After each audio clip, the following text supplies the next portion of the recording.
ನನ್ನ ಪ್ರಿಯ ಭಕ್ತನೇ, ಭಕ್ತಿ ಮಾಡಿದ ನಂತರವೂ ನಿನ್ನ ಜೀವನದಲ್ಲಿ ಕಷ್ಟಗಳು ಹೆಚ್ಚಾಗುತ್ತಿವೆ ಎಂದು ಅನಿಸುತ್ತಿದೆಯಾ? ಆಗ ಕೇಳು, ನಾನು ನಿನಗೆ ದುಃಖ ಕೊಡಲು ಪರೀಕ್ಷೆ ತೆಗೆದುಕೊಳ್ಳುವುದಿಲ್ಲ.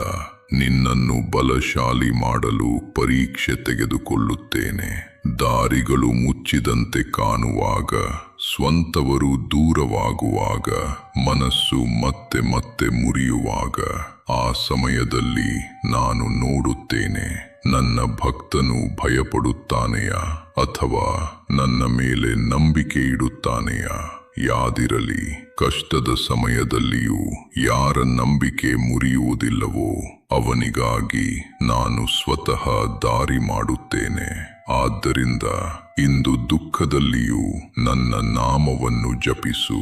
ಓಂ ನಮೋ ಭಗವತೆ ವಾಸುದೇವಾಯ. ಓಂ ನಮೋ ಭಗವತೆ ವಾಸುದೇವಾಯ. ಓಂ ನಮೋ ಭಗವತೆ ವಾಸುದೇವಾಯ.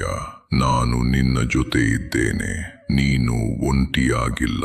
ಕಮೆಂಟ್ನಲ್ಲಿ ಬರೆಯಿರಿ, ಶ್ರೀಹರಿ ನನ್ನ ಜೊತೆ ಇದ್ದಾರೆ.